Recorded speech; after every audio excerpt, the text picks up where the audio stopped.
আমাদের সম্পর্কে সেই ইতিহাসে কখনোই আমাদের সম্পর্কে কোনো কালিমালুপ্ত ইতিহাস লেখা হবে না ইনশাআল্লাহ।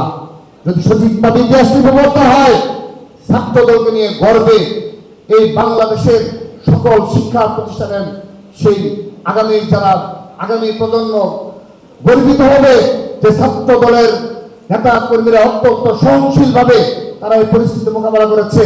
তারা অর্থের পেছনে দৌড়ায়নি, ক্ষমতায় আসার পরও তাদের সম্পর্কে অপকর্মের কোনো হদিশ দিতে পারেনি, যেটি আমরা দিতে পেরেছি 6 আগস্ট থেকে এই বৈষম্য বিরোধী ছাত্র আন্দোলনের ব্যানারে যারা আমাদের সহযোদ্ধা ছিল, জুলাই আগস্ট গণঅভ্যুত্থানে যারা আমরা কাঁধে কাঁধ মিলিয়ে লড়াই করেছি, তাদের সম্পর্কে প্রত্যেকের সম্পর্কে অর্থনৈতিক তছরূপের অভিযোগ এসেছে। আমাদের সম্পর্কে অভিযোগ আসেনি। সেহেতু আমরা আপনাদের আহ্বান জানাই, আজকের দিনে আহ্বান জানাচ্ছি, এখনো সময় রয়েছে।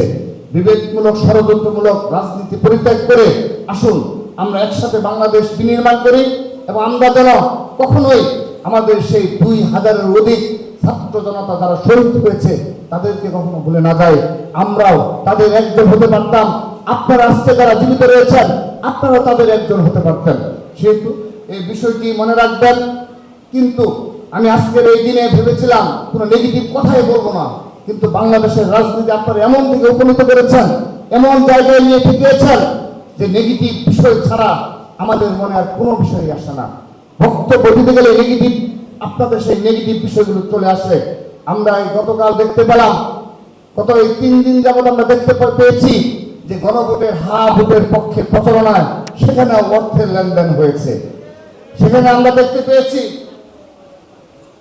যে বাংলাদেশের ব্যাংক নির্বাহীদের যে সংগঠন রয়েছে, অ্যাসোসিয়েশন অফ ব্যাংকার্স বাংলাদেশ, এবিবির পক্ষ থেকে যারা সুশাসনের জন্য নাগরিক নামে যারা অন্যের দুর্নীতি খুঁজে বেড়ায়, যাদেরকে আমরা সচিব হিসাবে জানি, সেই সুযোগকে প্রায় 2,70,00,000 টাকা দেওয়া হয়েছে।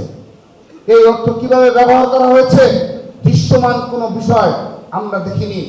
আমরা তো নির্বাচনে মাঠে ছিলাম, 2,70,00,000 টাকা কিভাবে ব্যয় হয়েছে আমরা কিন্তু দৃশ্যমান কোনো কার্যক্রম আপনাদের দেখিনি। প্রিয় উপস্থিতি, সেই সাথে আমরা দেখেছি যে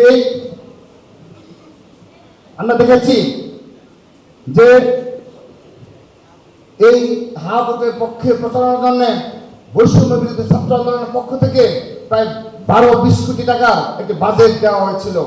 কিন্তু যেহেতু তারা নিবন্ধিত নয়, তো পরবর্তীতে তারা স্যাট ফাউন্ডেশন নামে একটা ফাউন্ডেশন করে নতুন ভাবে 1 কোটি টাকা তারা পেয়েছে, স্বীকারোক্তিমূলক ভাবে জানতে পেরেছি।